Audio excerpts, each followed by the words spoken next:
Hey everyone, I can't believe that Missio is about to turn 4 years old. The last 4 years have, like any relationship, had its ups and downs. We have been through a lot in these short years. Some of it we never could have really anticipated, while others we certainly did.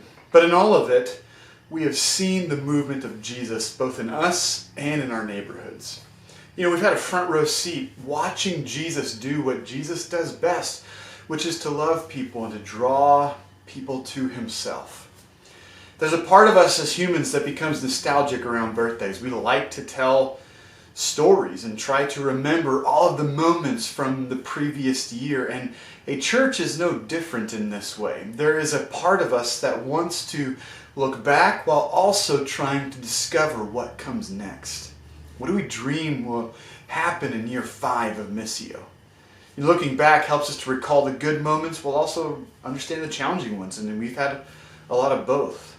But it also reminds us of why we got into this in the first place. Remembering the story of a church helps keep us grounded in the vision for why we stepped into this to begin with, but it also helps us keep our eyes focused on where we are headed together as a church. And so over the next few weeks, I want to reshare the story of Missio with you. I want us to look back at what God has done so that we can begin to look forward to what he's going to be doing, what we think he's going to be doing in this next season of our life as a church. All right, so you guys ready for that journey? All right, let's step into it. We're going to tell the story of Missio, all right? And we launched Missio on April 29th of 2018, but the story of Missio began long before that, with a small group of people meeting at Alex and Kendall Kai's house, talking about a dream to start a new church together. We didn't exactly know the how of starting a church, but we certainly knew the why. We wanted to grow in our love for God ourselves, also our love for people, and we wanted to see a real movement of Jesus awakened in our city. It was that simple. We wanted to love God. We wanted to love people, and we wanted to awaken a movement of Jesus. And so we started asking those questions of, okay, how does that take place? How do we do that? So our first Sunday gathering was at the Lake City Community Center. There was about 18 people there that were worshiping with us. And looking back, that was a very simple morning of worship, and yet it was so powerful. We had been meeting in homes for a while, doing several small things in our community together, but this was the first worship morning together. It was a blast. And so after holding monthly gatherings for a while, then we had bi-weekly worship gatherings on Sundays, and then we launched weekly gatherings on April 29th of 2018. We had 78 people worshiping together with us that morning. If you were a part of that morning with us, do you guys remember what it felt like? There was joy, there was excitement, intentionality. But for me, it was more a celebration of the months and even years of work that we were having to connect into the community in Northgate, with Northgate Elementary, with different churches and nonprofits and businesses and neighborhoods all around Northgate.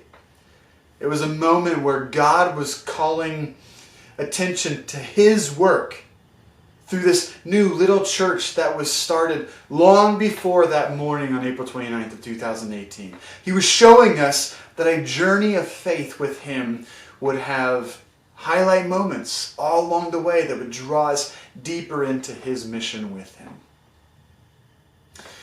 Honestly, the journey of starting a new church is unlike anything I have experienced before. I've started small businesses before. I've started a lot of new things in my life, but nothing has taught me more about the importance of a journey like starting a new church. We've often said at Missio that we are all at different places on our spiritual journey of faith, but we're all headed in the same direction together. To look like Jesus, to sound like him, to act more like Jesus. And we genuinely believe this to be true. Our individual journey of faith that is brought into contact and connection with other people's journey of faith is what makes a church's journey of faith so important. We aren't all the same places on that journey. Some of us have been walking with Jesus for a very long time, while others are new to faith. Some of us are asking some really hard questions of Jesus and church, while others of us are starting new spiritual rhythms. But to embrace the journey of faith is to embrace the truth that we all have unique stories and real lives. And those stories matter and they're so important. But we don't just embrace our individual stories as valuable and important. They are. But we also embrace them as a part of our collective story of Jesus being told through Missio Church. Together we have a story of faith that is shaping all of us and is shaping our city and neighborhoods. And I'm honestly just so honored to be on this journey with each of you. Next week we're going to look more at this journey of faith in this little video time, this little blog moment about the story of Missio and how we have lived that out both in Northgate and beyond. But for now, I just want you to know I love you and I'm so grateful that we've been able to go on this journey of faith in starting this new church of Missio Church in North Seattle together. Bye, everyone.